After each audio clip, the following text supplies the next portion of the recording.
Qué maravilla el internet por satélite. Ahora tengo una página web para hacer las reservas en línea. Las habitaciones, el comedor, todos los ambientes tienen Wi-Fi. Y el hotel siempre está lleno. ¡Qué belleza de internet, oiga! Promociono mi ganado por el Instagram, por el YouTube y el Skype. Pido la vacuna y los alimentos por el internet. Ahora tengo más tiempo para estar con la familia, diga usted. Qué bueno es el internet por satélite. Cada día hablo con mi hijo que estudia en Santa Cruz y con mis comadres y compadres que viven en Potosí y Cobija. Ahora estamos más cerca que antes. Internet por satélite. Agencia Boliviana Espacial, nuestro espacio.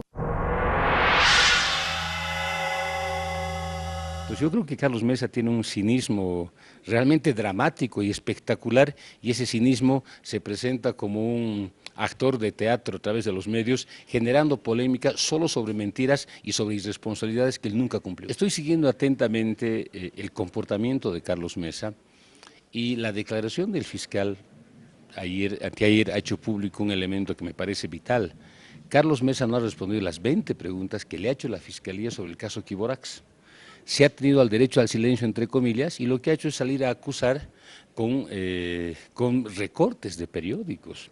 Y eso me parece un acto completamente irresponsable. Hasta ahora Carlos Mesa no ha respondido absolutamente nada. El nivel de responsabilidad política que tiene en el caso Quiborax, y tiene un nivel de tergiversación de la realidad demasiada ya absurda. Y por último, él nos está diciendo que deberíamos de pagar a una empresa y enjuiciarla porque tenía un documento chuto. Si él hubiese hecho las auditorías jurídicas el 2004, podía establecer la ilegalidad.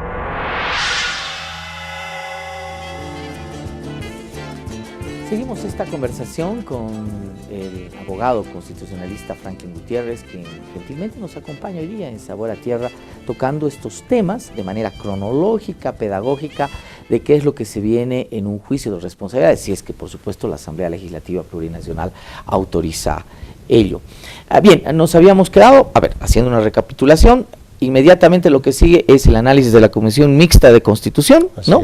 Quien tiene que presentar un informe al Pleno de la Asamblea Legislativa Plurinacional. La Asamblea Legislativa Plurinacional tiene que autorizar o rechazar por 2/3 la acusación hecha por el fiscal general del Estado. Si autoriza, que se pareciera ser el escenario más factible o más posible, ¿no? E inmediatamente se va al Tribunal Supremo de Justicia, quien sustancia el proceso. El Tribunal Supremo de Justicia tiene 3 meses en la fase preparatoria, ¿verdad?, para poder establecer y comenzar el juicio. El Tribunal Supremo de Justicia puede, y esa es la gran pregunta que teníamos y que hacíamos, Franklin, puede dictar una sentencia en octubre. Podría hacerlo en función de, por supuesto, las pruebas que se puedan presentar, darle celeridad, etcétera, etcétera. Vamos a jugar con escenarios. Mesa es encontrado culpable. Así es. ¿Cuál es el escenario que sigue? No, pues la ejecución de la sentencia, de acuerdo a la condena que le den, puede haber un presidio o un perdón judicial. Si es que la pena es más de 3 años, habría cárcel para Carlos Mesa, y además el cese de sus derechos civiles y políticos. El Tribunal Supremo de Justicia establece que Carlos Mesa es culpable. Es autor. Es autor del hecho. Inmediatamente se procede con ejecutoriar esa sentencia. Claro. Una sentencia ejecutoriada le impediría a Carlos Mesa ejercer los derechos políticos, como por ejemplo ser candidato a lo que sea. Por supuesto. Primer elemento. Y el segundo elemento es, por supuesto, la condena. La condena podría estar en función del tipo de delito, entre la posibilidad de que sea menor a 3 años, lo cual se aplicaría una especie de perdón judicial, ¿no? Por lo tanto, Carlos Mesa no entraría a la cárcel, pero si la sentencia implica más de 3 años de presidio, pues Carlos Mesa podría ir a prisión. ¿Es lo correcto? Aquí va a haber un conflicto, Marcelo. Se aplica la ley Marcelo Quiroga Santa Cruz, se va a aplicar los nuevos tipos penales, por ejemplo, el incumplimiento de deberes, que han aumentado la pena. Para mí no. por el Pacto de San José de Costa Rica, Mesa tiene tal vez la buena virtud de plantear incidentes de prescripción, lo cual liquidarían los juicios. El escenario más fácil para Mesa y eliminar estos procesos y no tener una muerte civil y política es plantear las excepciones de prescripción y extinción de la acción, sin que ello importe si él reconoce o no que sea autor. Pero si no lo hace o pierde, viene la sentencia y lógicamente viene la condena, viene la muerte civil y viene otro aspecto que es tal vez peor, la calificación de daños. Claro, que no solamente implicaría una sentencia de privación de libertad, sino la devolución misma de ese... El acto de repetición que está en la Constitución, ¿no? La repetición. Entonces ahí el Estado, en una audiencia de calificación de daños, que también se hace en la Suprema, en una sala, van a poder establecer los de la Fiscalía a cuánto ha ascendido el daño que ha ocasionado Carlos Mesa y cuánto debe pagar. Ya se tiene un monto más o menos ya conocido, que es los 42 millones y pico que se ha pagado a la empresa chilena. Ya la defensa de Carlos Mesa ha anunciado precisamente lo que tú marcabas, la figura de la prescripción, es decir, que esto ya ha cumplido un plazo, por lo tanto ya está fuera del marco de la investigación y todo lo demás. ¿Tú crees que es aplicable? Claro. Las excepciones de prescripción, extinción, son actos de defensa que tiene todo ser humano. Cualquier ciudadano en el mundo tiene esa figura jurídica de poder parar el cosetaje jurídico del Estado, el poder punitivo, y decir un ratito, esto prescribió, ya no me pueden ejecutar. De lo contrario, se puede ir a un juicio internacional con posterioridad, y en un juicio internacional es seguro que Carlos Mesa gana, porque nosotros formamos parte del bloque de constitucionalidad y formamos parte del Pacto de San José de Costa Rica. Sin duda alguna, pero puede pasar algo como le pasó a Rebeca Delgado, por decirte, es decir, puede salir este elemento posteriori a tiempo de ya haberse ejecutado una inhabilitación electoral a Carlos Mesa. Claro. Después, obviamente, lo que pueda venir. Aquí el gobierno ha perfeccionado este sistema y les decía, conozco el Vía Crucis. He pasado esta cadena, he pasado la cadena. Mandan dice a Carlos Mesa, lo están enjuiciando por haber perdido este juicio por la defensa dolosa o por lo menos con errores garrafales que han salido a la luz pública. Pero ha habido un daño al Estado. En el caso de Carlos Mesa, para tapar lo que ha sido un pago a una empresa o a unos empresarios piratas con un socio estafador, aparentemente, porque el gobierno ha reconocido que han hecho una estafa de documentos. Pero ha habido un daño. En el caso mío es más aberrante. Aquí o en Cahuasi, Santa Cruz y Chuquisaca en disputa por el único descubrimiento de gas que ha hecho Evo Morales. Él celebra, reconoce que hay un gran beneficio económico, no daño, y sin embargo estoy enjuiciado. Sé lo que es esta persecución frívola y por eso está mostrando un paso más aberrante, terrible, y es increíble que un gobierno que se jacta de defender la soberanía esté permitiendo que piratas chilenos con un señor estafador acá se lleven estos recursos. Qué bueno sería verlos en televisión o haciendo acciones judiciales para que este señor, donde hubo una estafa que el gobierno ha denunciado, se ufanan de que hubo estafa de este señor Moscoso, tomen acciones, háganle juicio, arráiguenlo, embárguenle las cuentas, que no se lleve el dinero. Eso es lo que Bolivia quiere escuchar y no que toda la artillería está dedicada a perseguir a Carlos Mesa porque es un opositor que piensa diferente. Puede venir para lo futuro tal vez algo mejor, ¿no? Porque este conflicto yo veo que lo está haciendo crecer a Carlos Mesa. Tal vez no para estas elecciones, tal vez para la próxima. Entonces, son escenarios que se van a ir viendo a medida de que avance este proceso. Quiero finalizar el programa, Franklin, pidiéndote un criterio, ya no un criterio técnico, académico, cual ha sido de mucha utilidad en el desarrollo del programa, sino también pidiéndote ahora un criterio personal, un criterio subjetivo en función a lo que has visto y has analizado del proceso que se está iniciando contra el presidente Mesa.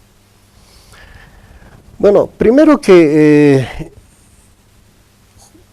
veo que yo como hombre de derecho y como persona humana le duele, ¿no?, a cualquier ciudadano que un hombre que ha hecho mucho por el país, desde sus padres, que han sido mis docentes en la carrera de Historia además, esté coseteado por el Estado. Es molestoso, preocupante, porque uno entra al palacio y tiene un montón de asesores y, bueno, quienes le hacen firmar todos los decretos que tiene ahí, ¿no?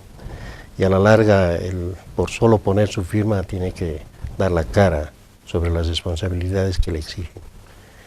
Veo con preocupación como humano, me da tristeza, me da pena para un hombre que le da tanto al país, pero también hay que pensar en que quien entra a la silla presidencial debe ser muy responsable.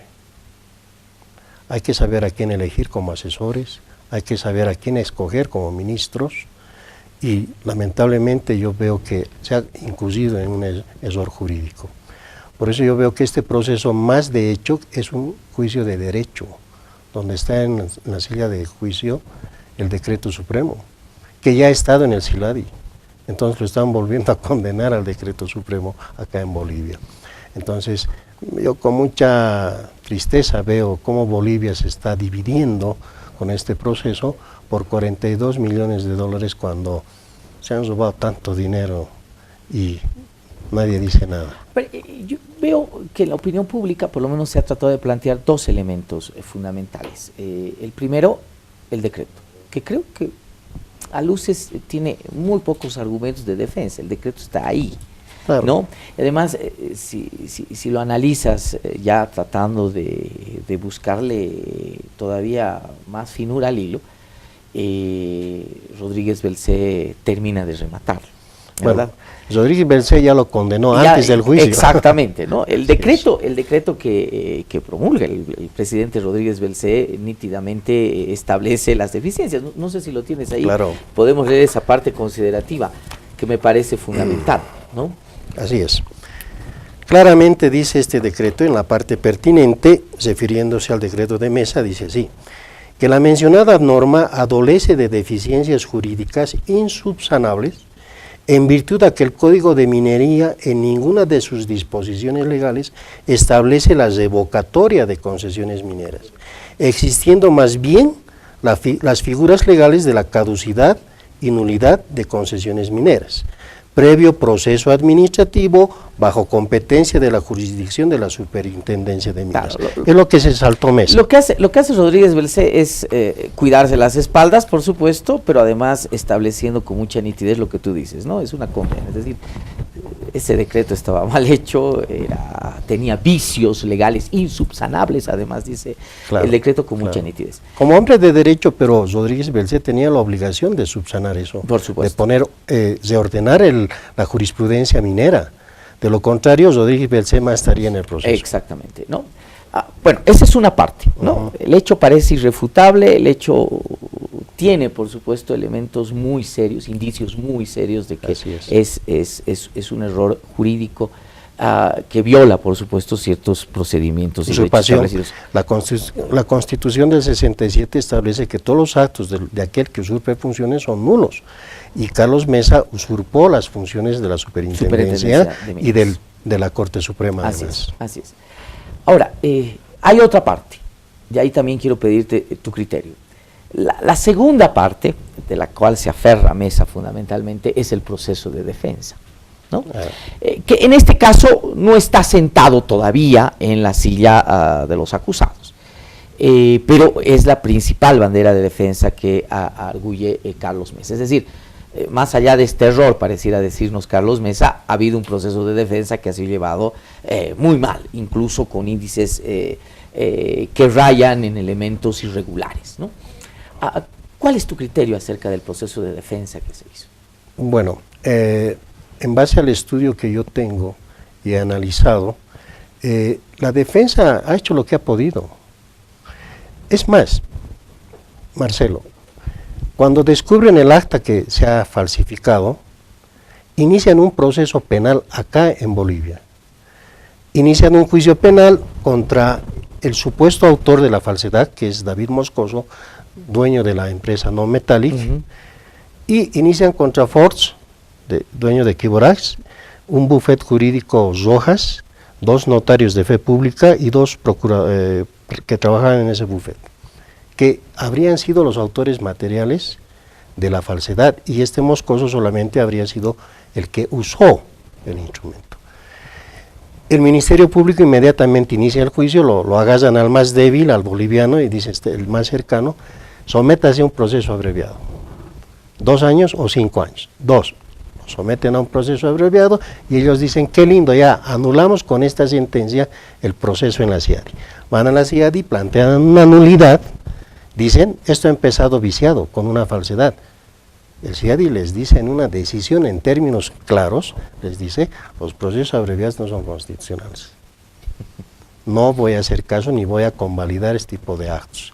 Suspendan ese proceso penal. Acá lo que está en tela de juicio es el decreto de mesa. No quién falsificó, quién. Es lo que dice el CIADI. Consiguientemente, ¿qué defensa podían haber planteado cuando suficiente para un tribunal revisar el decreto supremo de mesa, revisar el decreto supremo de Rodríguez Belcé, revisar la jurisprudencia de la judicatura en materia minera, y vemos que en el gobierno de Hernán Siles Suazo igual se dictó un decreto supremo para eliminar las concesiones mineras de la empresa Comsur y de la empresa Orlandini, y la empresa Orlandini y Comsur plantean una nulidad al Tribunal Supremo, y mira, yo tengo esta jurisprudencia. El Tribunal Supremo dice, anula el decreto supremo 020-866 del 2 de junio de 1985, dictado por el presidente de la República y ministro de Estado. ¿Quién firma? Vocal el decano Hugo Galindo Decker, de la Corte Suprema. Hay otra jurisprudencia también que la tengo. Entonces, en el gobierno de Mesa, ¿cómo no van a saber la jurisprudencia y le van a hacer firmar un decreto supremo sabiendo que ya había jurisprudencia de que los decretos supremos no podían invadir competencia de la Superintendencia de Minas ni de la Corte Suprema? Consiguientemente, para un tribunal internacional es suficiente ver estas hojas y decir, bueno, el decreto supremo está mal, entonces hay una mala reversión. Es decir, que se hizo lo que se pudo, ¿es sinónimo de decir que se hizo bien? No, no se hizo, o sea, no podían haber hecho más, o sea, ¿qué más podían haber hecho? Podían haber dicho, no, el señor Carlos Mesa estaba loco, o le hicieron firmar, no es su firma. No podían haber hecho nada, porque es un juicio más de derecho que de hecho. O sea, ¿qué pruebas van a poder lanzar ellos? Si precisamente el tribunal les dijo, este decreto está mal. Con esto le quitaron las concesiones. No se cumplieron en los 6 meses las auditorías. No. La ley de inversiones en Bolivia estaba vigente. Estos señores han invertido, por lo tanto no hay seguridad jurídica si nosotros no vamos a sentar precedente en Bolivia. Así es, así es.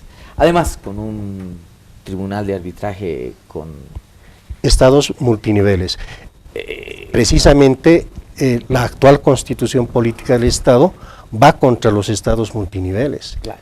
Por eso Bolivia jamás debe someterse a laudos arbitrales ni a este tipo de tribunales, porque va contra el espíritu de la actual constitución. Correcto.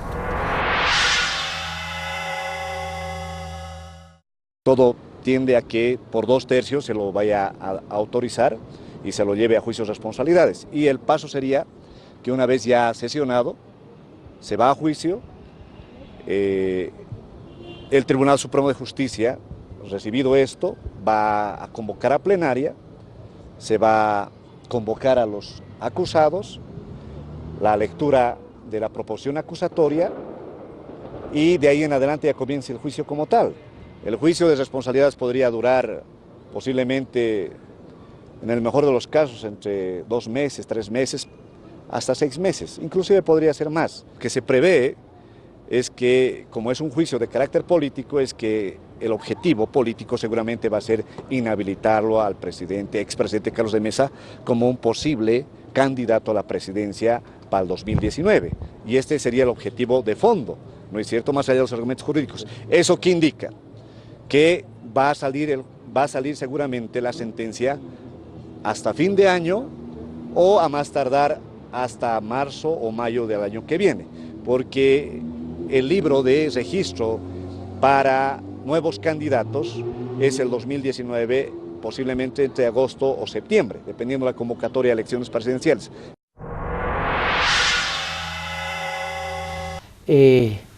Amigo televidente, usted ha tenido en esta conversación, que hemos tratado de hacerla primero pedagógica, lo más simple posible, pero además lo más objetiva y técnica que se pueda, en el sentido de ver qué es lo que se puede venir en realidad en los tiempos procesales que ya tiene esta acusación que ha presentado la Fiscalía General del Estado Plurinacional en contra del expresidente Carlos Mesa. He tenido el privilegio para ello de contar, por supuesto, con un experto constitucionalista, un abogado de primer nivel, que es don Franklin Gutiérrez, a quien le agradezco muchísimo su presencia en Sabor a Tierra. Franklin. Marcelito, para mí siempre es un placer estar debatiendo contigo y ahora conduciendo un programa. Es un placer. Gracias. Aunque, le reitero, ya por muy pocos días la directora, la conductora de este programa pronto vuelve a reincorporarse al mismo. Amigos televidentes, muchísimas gracias por su atención. Siga con la programación de Palenque Televisión.